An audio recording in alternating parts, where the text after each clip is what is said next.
I'm your host, Dr.G, and welcome back to Diabetic Foot Files, the podcast where we uncover the science, stories, and strategies behind diabetic foot care, wound healing, limb preservation, and preventing amputations. Today's episode is very fitting for the season, and it's all about a vitamin that most people associate with the sunshine, strong bones, and also preventing osteoporosis, something that everybody needs. And actually, quite a few people are deficient in it, even including me. But if I told you that the same vitamin can help reduce inflammation, influence your immune function, infection control, blood vessel growth, collagen production, and whether a diabetic ulcer heals. So today we're going to be exploring the amazing vitamin D and diabetic foot ulcers and why are so many people with diabetes deficient in it. A lot of people with diabetes are deficient in a lot of different vitamins.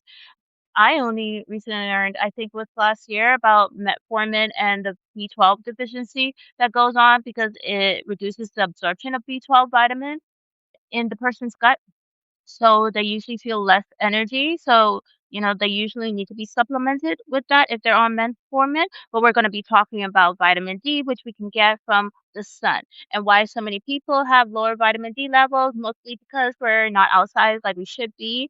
Okay. And correcting vitamin D deficiency help improve your healing?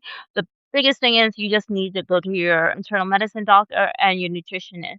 But let's just talk about it and find out. So, what is vitamin D? Vitamin D technically is not a vitamin. It acts like a hormone.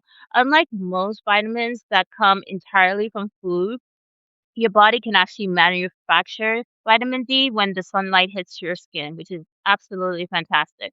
The process begins with the ultra B rays that interact with the cholesterol molecules in your skin, and the skin produces vitamin D3. And then your liver converts it into 25 hydroxy vitamin D, and then the kidneys convert it into its active form. Its active form is 125 dihydroxy vitamin D, okay?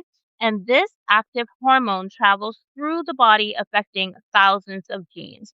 Scientists estimate vitamin D receptors exist in nearly every organ in our system, including our skin, our blood vessels, our immune cells, our muscles, our bone, and our pancreas. And most importantly for us, that we care about a lot, is our wound tissue. So, vitamin D as a global epidemic. So, something that's quite shocking, over billions of people worldwide may be inadequate in vitamin D levels, even in sunny climates like or tropical countries, even in places where people spend time outdoors. How is that? Because vitamin D deficiency isn't only just about sunlight. Other risk factors include things like diabetes, obesity, aging, kidney disease, darker skin pigmentation, limited mobility, and chronic disease. Okay? So, why do diabetic patients often have this deficiency? So, let's imagine a 67-year-old patient with type 2 diabetes, neuropathy, chronic kidney disease, obesity, limited mobility, and a plantar ulcer. How many risk factors of vitamin D deficiency do you believe the patient has? After me mentioning the risk factors, actually, he has pretty much all of them. Obesity. Obesity is a risk factor because vitamin D becomes trapped in the fat tissue. Kidney disease. The kidney cannot efficiently activate the vitamin D. Reduced mobility equals less outdoor activity, which equals less sunlight, right? And then chronic inflammation. Inflammation may alter vitamin D metabolism, and this can create a perfect storm. So, our wound healing factory. So, think of wound healing like rebuilding a city after a hurricane. Depends on what country, right? Because there's some countries who have a lot of resources. They even get financial aid, and then the financial aid is nowhere to be found, right? And you're wondering why the people still having trouble because, uh, we all know the same story, right? So you're going to need construction workers, building materials, security forces, transportation systems, and communication networks. And vitamin D fuels every one of these systems that are helping us rebuild our skin. Okay. So vitamin D and the immune system. So one of vitamin D biggest jobs is immune regulation. And when a wound develops, the immune cells arrive immediately, of course, right? Our neutrophils, our macrophages, our lymphocytes, right? And vitamin D helps these cells function properly. Without enough vitamin D, these cells there is an increased risk of infection. Inflammatory signals become abnormal. Bacterial clearance may decrease, and this matters tremendously in our diabetic foot ulcers, of course. So, is vitamin D a natural antibiotic booster? So, one of the fascinating discoveries that involve antimicrobial peptides is that vitamin D stimulates the production of calcicin. Okay, I'm going to spell that Cathelicitin.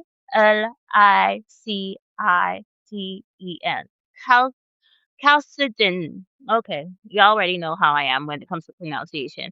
And defensins. And these are natural antimicrobial molecules. And think of them as microscopic security guards. They attack the bacteria, they help attack viruses, they help attack fungi.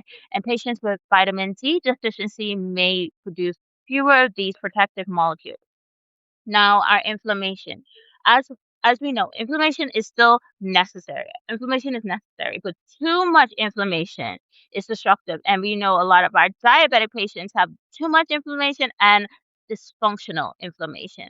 So many diabetic foot ulcers become trapped in what? The inflammatory phase, right? So they have chronic inflammation, okay? And instead of progressing through the normal healing phases, the vitamin D that appears to help regulate the inflammatory cytokines, such as our famous TNF alpha, IL-6, IL-1. These molecules remain elevated in chronic wounds, and when these remain high with inflammation, collagen breaks down increases, there's increase in collagen breakdown, tissue destruction continues, and healing slows down. Now, collagen and wound strength. We care a lot about collagen because those are building blocks, right? That helps us with the proliferative phase, right? And that's wound healing. So can we heal a wound without collagen? Probably not. Okay. Collagen provides us the structure, the strength, and the stability, the three S's.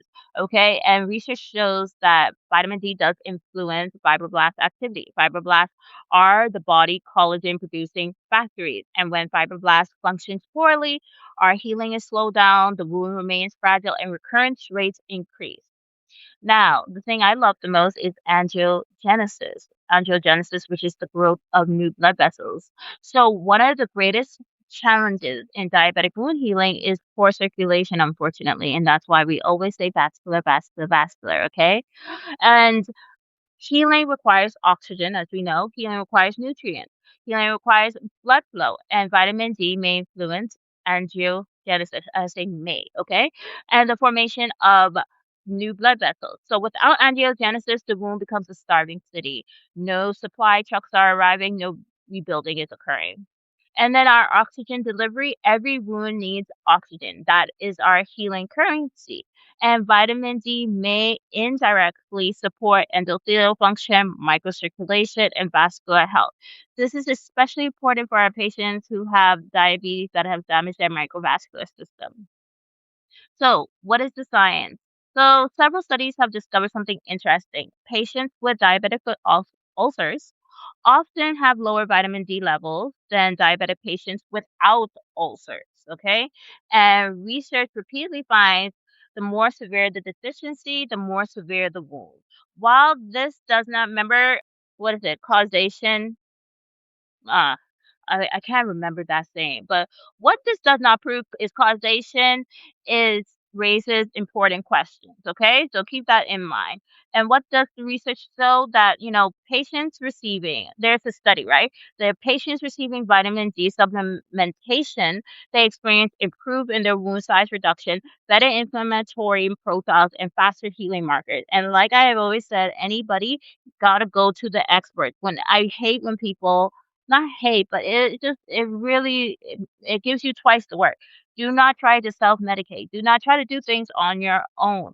Go to the expert because the expert will help you in the right direction and it's more efficient. So ask to be referred to the nutritionist. Ask your internal medicine doctor about it, you know, because patients receiving vitamin D supplementation experience improved wound size reduction, better inflammatory profiles, and faster healing markers. However, the results are very mixed, okay?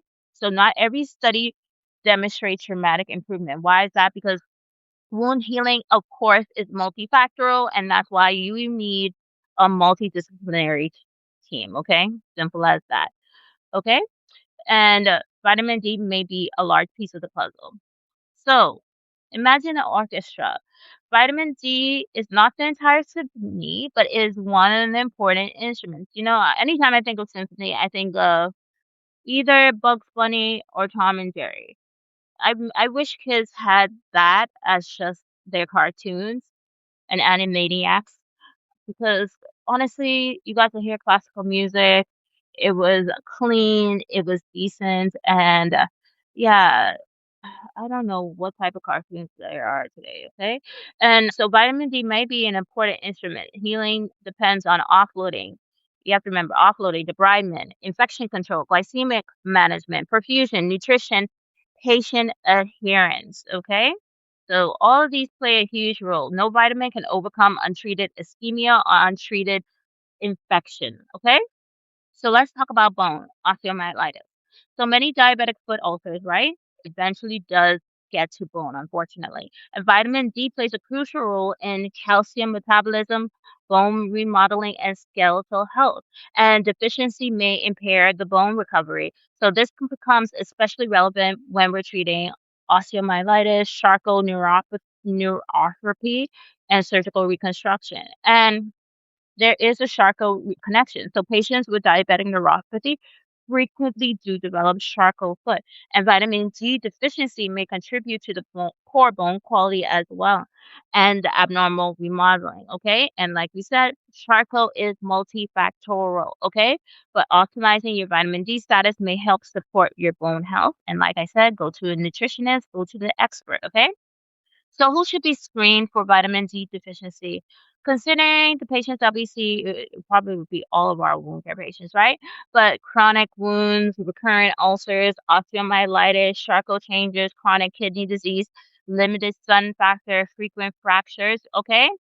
So, what are some food sources of vitamin D? There are natural food sources like fatty fish like salmon, mackerel, sardines, tuna, fortified foods like milk, yogurt, cereal, egg yolks, cod liver oil. I was brought up on cod liver oil. Does not taste good at all, but I guess it helps. But diet alone is not enough. Go to your nutritionist, okay? Nutritionist. I'm just going to say it again. Nutritionist, okay? Speak to them. Speak to your whole team. Speak to your internal medicine doctor. Ask them what they think. Speak to your nutritionist. Ask them what they think. Get a panel. See if you're deficient in these things, okay? Now, sunlight is a natural pharmacy for the patient, okay? For all of us, okay? Our body was designed to make vitamin D from the sunlight. But yet, our modern lifestyles create that problem because a lot of us have indoor work, reduced mobility, gotta remember you're on the phone a lot, screen time. You have to think about sunscreen as well, hospitalization and nursing homes, okay? Many of our patients rarely get sufficient sunlight. And I remember there's this news story about this person who's severely sick. They were saying that they only had 48 hours to live, and then they put the lady in the sunlight. I'm not sure if it was a lady or a gentleman, I forgive me, but they significantly improved, and they had some type of terminal illness. But they started putting that person out in the sunlight significantly improved. So it was very interesting to see. And vitamin D supplementation, it should be individualized. Okay. So nobody does this on your own. Okay. So factors include baseline levels, your kidney function, your weight, and your medical history. And excessive supplementation of vitamin D can be harmful. So monitoring remains very important. Like I said, internal medicine and your dietitian. Okay. Even your endocrinologist, now forgive me. Allergies, summertime, meat and allergies, no me likey. Okay, so Let's do a quick case. 62-year-old diabetic patient with a plantar ulcer that is slow healing. His hemoglobin A1C is controlled. He has adequate perfusion, appropriate offloading, no active infection, yet healing is stalled. Laboratory work revealed he has a vitamin D deficiency. After correction of the vitamin D deficiency and continuation of standard of care wound care, healing progressed more predictably. Did vitamin D alone heal the patient's wound? Absolutely not. But removing one physiological barrier, okay? Like I said, it's skin gardening for us, right? We're just removing all the blocks, and the patient is the one who actually does the healing. May help the body perform healing work that it was ready made to do. So in the end, in this case, it was an excellent addition, okay, because it connects wound healing to the psychological burden of diabetes, okay. Something that is overlooked is nutrition, okay. Another thing that vitamin D does help with, it does help a little bit with depression. And that is the part that does deserve attention with our diabetic patients, okay. We spent episodes talking about skin, wound, inflammation, blood vessels, and collagen, right? But let's talk about the origin of what controls it all, your brain, right? So many patients know vitamin D as the sunshine vitamin. The nickname isn't just because the sunlight helps us, the sunlight makes it, right? It's because vitamin D is also linked to mood, emotional well-being, as well as depression. So if we combine all of these three together, right? These three facts. Depression is quite common in patients who have diabetes, unfortunately. Vitamin D deficiency is common in patients who have diabetes. Depression itself can worsen wound healing. So suddenly there is a connection, right? So diabetes and depression.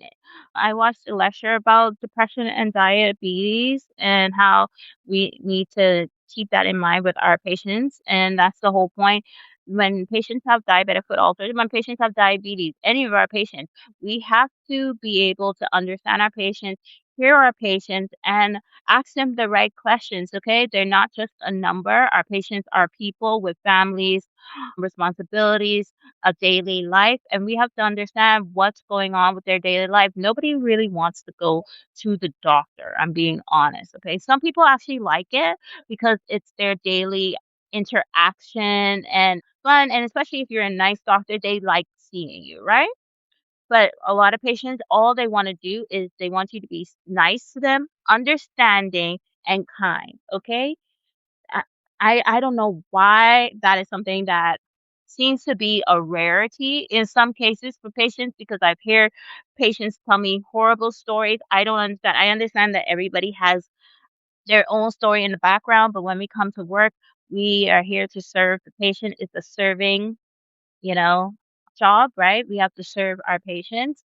And the whole point is for us to think about the patient and not think about ourselves. Okay. So if like you're getting a bad mood because you had a bad day, let's like put that on the back burner and just try to do what we came here to do, which is help serve the patient and increase their quality of life and increase their health better. Okay. But okay, so major depressive disorder affects diabetes management, okay, in several ways.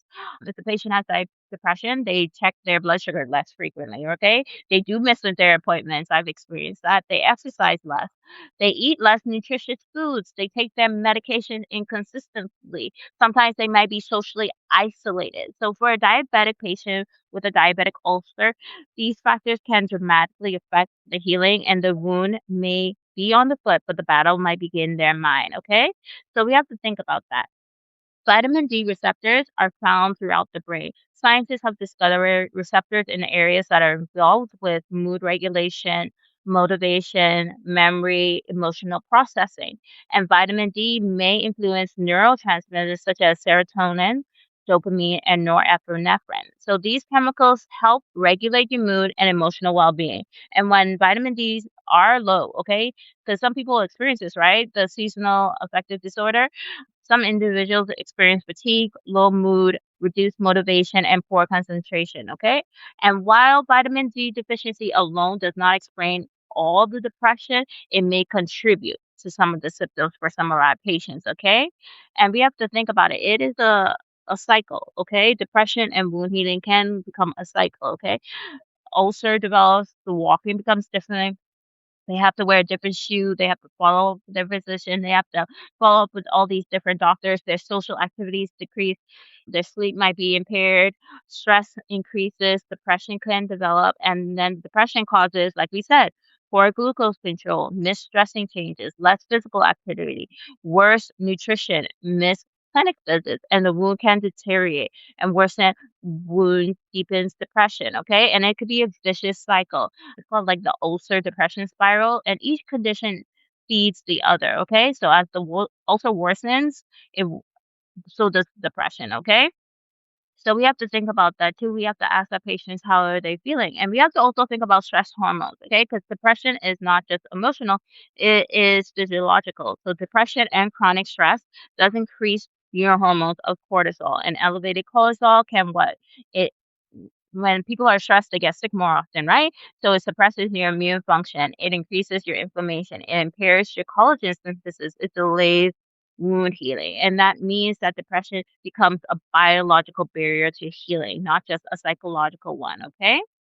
So we have to think about the wound that is actually physically on the patient and a wound that could possibly be happening in the patient, like an emotional wound, okay? So, a patient who smiles during their appointment may go home feeling hopeless, okay? And a patient who says, fine, I'm just fine, right? They always say like boyfriends don't listen to your girlfriend when she said I'm fine, right? That's like a warning sign she's not fine, right? They say like you need to ask her questions, you need to figure out what's wrong because she's not being so talkative, right? Patient who misses their appointment may not be compliant. They may be depressed, unfortunately. So that's why we have to speak to our patients, explain what's going on. We have to understand what's going on with them and their home life and their daily routine life, okay? Because the whole point, we want to increase the quality of their lifestyle, right? And this can affect, vitamin D is not a replacement for counseling. It is not a replacement for therapy. It is not a replacement for psychiatric care. It is not a replacement for appropriate medications if needed per the psychiatrist or your medicine doctor, internal medicine doctor. However, correcting a deficiency may remove one factor that is contributing to your low mood. Again, we like I said, the allergies. So just as we address infection, pressure, ischemia, and malnutrition, we should also consider depression, social isolation, emotional stress, and vitamin deficiencies. Like I said, patients that I have to deal with sometimes when they go on unemployment, they're waiting for that check and it doesn't come. You have to write paperwork. Electricity may be off. I remember one patient contacted me from a different phone because they said, I don't have money to pay my phone bill. They said my electricity off and I don't have patient, you know? And it's like that. My patient, I always ask patients ahead of time if I'm able to tell their story. They're more than happy to because they're very happy at the end result. But, depression is not uncommon, okay? And I want people to remember that, okay? It's a patient. We're not just treating the wound. So many people with diabetes experience periods of sadness, burnout, anxiety, and hopelessness, And if you've lost that motivation and stopped checking your sugars or feel overwhelmed, speak to somebody about it. Talk to your physician about it, and hopefully you feel heard. A mental health professional. I think I'm not sure, but I saw something about this month also being mental health month, okay? Speak to your diabetic educator, your family members, your friends. You have to have a support system. We are your support system as well. Your wound care special multidisciplinary team is your support system as well. But you also have to have a support system outside of that as well, okay? And we can help refer you to the right people, okay? So perhaps the greatest lesson today is that healing is never just about the skin, okay? Because this is Wound Healing Awareness Month. So, yay, June. Healing is your immune function. Healing is blood flow. Healing is nutrition. Healing is movement. Healing is sleep. And healing is actually hope, okay? And vitamin D sits at this fascinating intersection between many of these systems, okay? The same nutrient that may support collagen production, immune function may also help influence your mood, your motivation, and your mental well-being, okay? And when we're fighting diabetic foot ulcers, we're protecting both the foot and the mind. Maybe one of the most powerful healing strategies that we have. And I hope everybody liked this episode. And thank you for joining me in another episode of Diabetic Foot Files. If you enjoyed this episode on deep dive of the science of vitamin D, share the episode with a colleague, a wound specialist, a dietitian, or anyone who's involved in limb preservation or patient. And remember, the wound may be on your foot, but the solution involves your entire whole body, okay? And sometimes healing may start with a little bit of sunshine. And until next time, stay curious, stay vigilant, keep saving those limbs, and take care of your feet because they take care of you.